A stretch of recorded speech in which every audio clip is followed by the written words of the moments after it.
সুস্বাগতম। সর্বপল্লী রাধাকৃষ্ণন ছিলেন স্বাধীন ভারতের প্রথম উপরাষ্ট্রপতি ও দ্বিতীয় রাষ্ট্রপতি। তিনি 1949 খ্রিস্টাব্দ থেকে 1952 খ্রিস্টাব্দ পর্যন্ত সোভিয়েত ইউনিয়নে ভারতের দ্বিতীয় রাষ্ট্রদূত ছিলেন।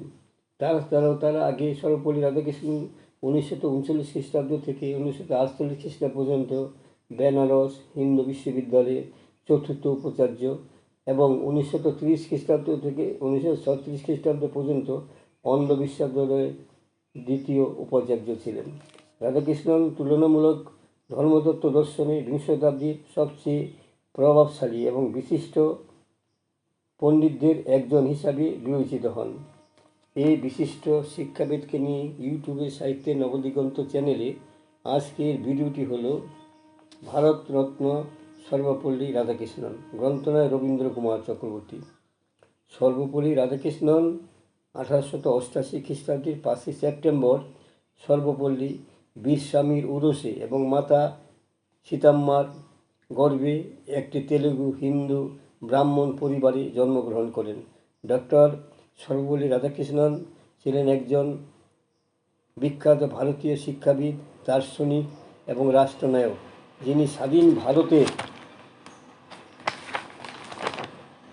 প্রথম উপরাষ্ট্রপতি 1952 খ্রিস্টাব্দ থেকে 1962 খ্রিস্টাব্দ পর্যন্ত উক্ত আসনে আসীন ছিলেন এবং দ্বিতীয়ত রাষ্ট্রপতি ছিলেন 1962 খ্রিস্টাব্দ থেকে 1967 খ্রিস্টাব্দ পর্যন্ত।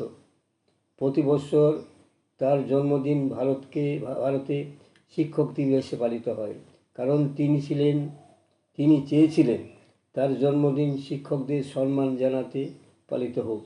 সর্বপল্লী রাধাকৃষ্ণনের দুটি উল্লেখযোগ্য বই হল জীবনে হিন্দু দৃষ্টিভঙ্গি এবং eastern religions and western thought.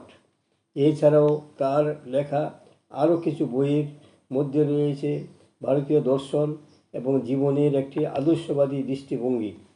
জীবনের দৃষ্টিভঙ্গি এটি হিন্দু ধর্মের মূল ধারণা থেকে সহজভাবে ব্যাখ্যা করা হয়েছে। সর্বপল্লী রাধাকৃষ্ণনের বিখ্যাত কিছু বাণী হল: শিক্ষা সম্পূর্ণ হতে হলে মানবিক হতে হবে। এতে কেবল বুদ্ধির প্রশিক্ষণই নয়, বরং হৃদয়ের পরিশুদ্ধি এবং আত্মার শৃঙ্খলা অন্তর্ভুক্ত থাকতে হবে।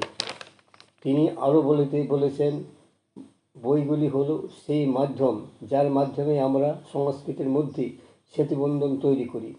তিনি শিক্ষকদের গুরুত্বের উপর জোর দিয়ে বলেছেন, শিক্ষকদের দেশের সেরা মন হওয়া উচিত। তিনি শিক্ষা, শান্তি এবং সংস্কৃতির বোঝাপড়ার মূল্যবোধ প্রচার করতেন। সর্বপল্লী রাধাকৃষ্ণন ছিলেন একজন প্রখ্যাত দার্শনিক। তিনি অদ্বৈত দর্শনের আদর্শে সমসাময়িক ঘটনা প্রবাহ ব্যাখ্যা করার চেষ্টা করেছিলেন।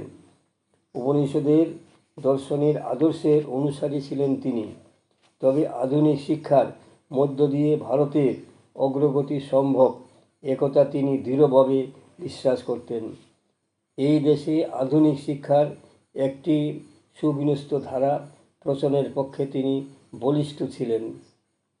উপনিবেশ ও ভাববাদ দর্শনের অনুসারী হলেও বৈজ্ঞানিক শিক্ষা ও গবেষণার সমর্থনে অবস্থান গ্রহণ করতে দর্শন ক্ষেত্রে বাধা হয়নি। ডক্টর সর্বপল্লী রাধাকৃষ্ণন বিভিন্ন মর্যাদাপূর্ণ পুরস্কারে ভূষিত হয়েছিলেন, যার মধ্যে উল্লেখযোগ্য হল ভারতরত্ন 1954 খ্রিস্টাব্দে, নাইটহুড 1933 খ্রিস্টাব্দে এবং British royal award of merit 1963 খ্রিস্টাব্দে তিনি এই পুরস্কারগুলি লাভ করেন। এছাড়াও তিনি অন্যান্য অনেক সম্মান পুরস্কারে ভূষিত হয়েছিলেন এবং তার সম্মানার্থে সর্বপল্লী রাধাকৃষ্ণ জাতীয় শিক্ষাবিদ পুরস্কারও লাভ করিয়েছিলেন।